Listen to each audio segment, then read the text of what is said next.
officially tired. I'm tired of not showing up for myself. I'm tired of making excuses. I'm tired of not being at the level that I know I deserve to be in. And I know it's all my fault. I know it is. And it's all due to reasons that are really outside of me. I've been on social media since the inception of Instagram, and I've been on there, you know, trying to play it safe and like be behind the scenes. And I really call it like taking on like the Kylie Jenner effect, where I'm just like posing as a cute face but never speak in my videos and never, really talk about my opinions and my thoughts and theories on certain things, whether it be with the world or just even expressing my creativity to the fullest potential. I thought that was the way to do it. I thought that was the way to look cool and become famous or make money, having that more mysterious type of brand, if you will. And I think I got so caught up in that to the point where it's like, if I actually do start showing my personality, I might lose a whole bunch of followers. And so I just didn't post anymore. Crazy because there are people that I've been following on Instagram specifically that I saw them go from literally like zero audience to now having hundreds of thousands to millions of subscribers on YouTube. And I'm just like, wow, I literally saw you go from A to Z within a matter of a few years, and yet I'm still over here stuck in the same space, stuck in the same cycle with the same thoughts, same fears, and not living my life to the fullest potential, not being the creative that I was born to be. I remember there was a time where, well, actually not too long ago, where I was afraid to even talk on camera.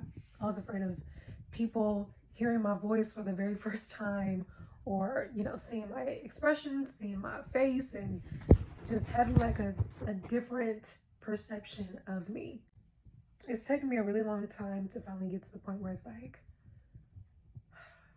people's thoughts about me has nothing to do with me, and it has everything to do with them. And I can't let someone else's theory about me hold me captive in my own mind. Like, that's no way to live. And it's just, I get reminded of the life that I could have had when I see the people that I knew of flourish, and I see them going on these trips, going on vacations, and not have to worry about a full-time job or working for somebody. They can go to Trader Joe's or Whole Foods on a random Tuesday and not think twice about it. They can book a flight, book a trip here at a drop of a dime and not even think twice about it. They don't have to worry about their bills. They don't have to worry about living paycheck to paycheck. They don't have to worry about, if they're eating enough food or if they're eating healthy food or not. They don't have to worry about any of those things. And I'm just like, if I just got out of this, I got out of this cage in my mind, maybe I would be somewhere, to where they are. But, I can't too much think about the past because, that can get you stuck too. The only thing I can do is think about the future,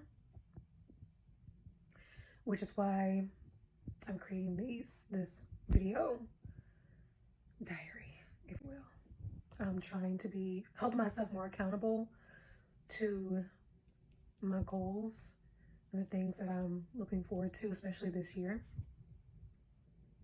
One being that I am going to quit my full-time job. The plan was to quit it in the first quarter, but at the time I'm recording this, it's the first week of March, and I don't feel the confidence to do it just right as of right now. So the next goal is to be by May. And why May? Because May is the month where my lease is up. I'm in my very first apartment alone by myself.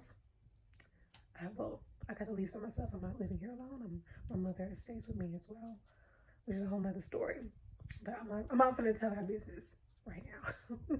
But it's just, you know, it's us and my dog, and I'm really kind of taking care of the household right now. And it's a bit scary because, you know, I do plan on leaving my full-time job and becoming a full-time entrepreneur. And the last time I did that, back in 2016, didn't go so well. But I also wasn't the person I am right now. I didn't have a strategy back then. I didn't have a clear, roadmap of what I was doing. Now I have an idea of what I'm going to do and how I'm going to execute that. It's just a matter of me, actually executing. So the new goal is May, and I kind of have to let May be my actual due date because I have to leave this apartment. I kind of have no choice with the type of conditions. It's not the best. It's my first apartment, so, and with the type of income I'm getting right now at my job, I could barely afford this. If I hadn't got my raise back in March of last year, I wouldn't have been able to even get this apartment. And so I know God's telling me that I need to move on to a better place to live for my own sanity and for my health, and it's time for something new. It's definitely time for something new. And so, yeah, May is the new date. And am I scared? Absolutely. I am very scared. I've never fully taken on full-time entrepreneurship in the most healthy way. So I don't want to say that I'm not fully confident in myself, because I do have the tools, I do have the resources. I'm just afraid that, I don't know, I feel like I'm low-key afraid of myself, afraid of what I may or may not do. Also recently kind of discovered that I have ADHD, so that's one. I don't want to procrastinate on the things that I need to do. And then recently I've also been experiencing some health challenges, dealing with some anemia. Had a really bad anemic episode not too long ago that was inflicted by my cycle. So, I just ask for your prayers. Anybody that's watching this, I ask for your prayers, and I hope that you will take this journey with me.